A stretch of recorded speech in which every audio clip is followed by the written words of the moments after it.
Turn now to the thrill seekers who use Snapchat to chronicle their climb of the world's highest mountain. They're going back for more. Cory Richards and Adrian Ballinger gave Snapchat followers a first-hand account of their Mount Everest adventure last year. Cory made it to the top, but hypothermia forced Adrian to stop just before the summit. They're returning this year to reach the peak together. Eddie Bauer is sponsoring the trip. Cory and Adrian are with us at the table, but first, here's a look at last year's incredible journey. Intense winds up here now.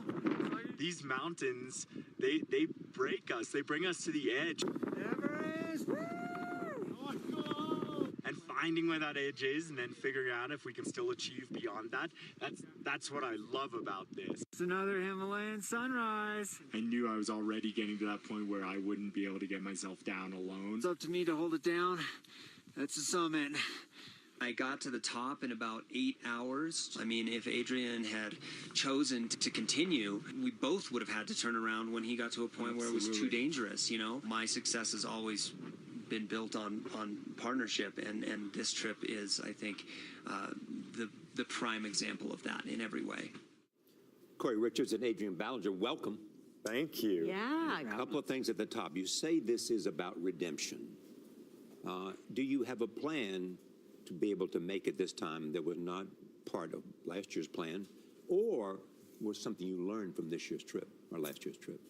Absolutely. You know, I came back from last season, and it took a few months to sort of get back on track and be excited again. But by October of last year, this has been my entire focus. And for the past 5 months, So I've what are been you going to working do on different? Well, I trained very differently, a much deeper training with a focus on low-level endurance. I changed my diet, so I'm burning fats and carbohydrates differently to be able to have energy and warmth on the summit. And I think Cory and I were just really focused on me having a clear head, not a lot of distractions this season, so I can focus on this climb. The tactical plan is for me to go behind him and push. That's really, That's all I need. that's how it changes. You really do have his back. But how difficult was it for you, Adrian, to make the decision, look, I can't go forward, because a lot of guys would say I'm going to do it, and for you, Cory, to leave him behind and keep going? I mean, for me, it was heartbreaking, of course. I've dreamt of this since I was 14 years old, to stand on top without oxygen. And so in the big picture, it was very difficult. At the moment that it happened, there was no question. I was going to get myself killed up there. And so coming down was the right thing to do. And Cory? Well, I mean, these are like short-term marriages. You know, it's all of the drama, none of the benefits, though.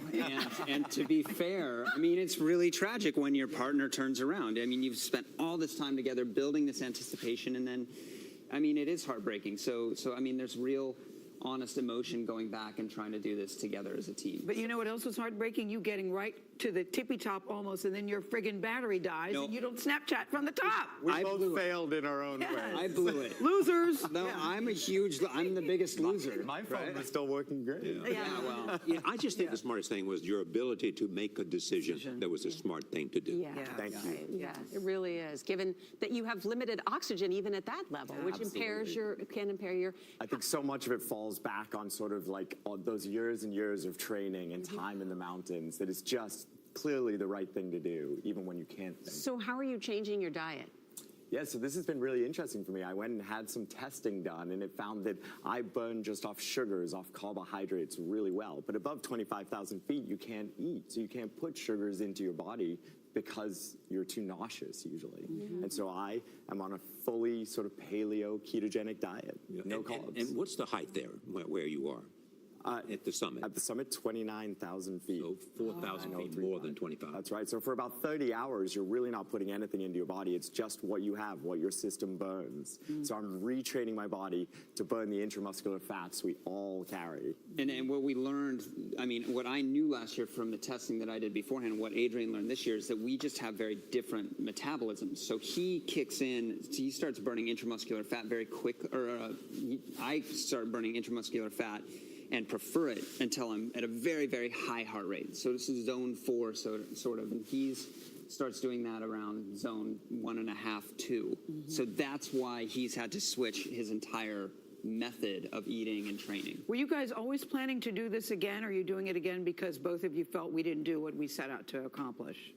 We just like each other. Exactly. There was no question we were going to the This is the Himalayas definition of a together. bromance, isn't it? Yeah, this is a bromance. This is Exactly what it is. Yeah. Absolutely. There was no question. This sort of forms the whole year of what to train for, what I'm going to recover from.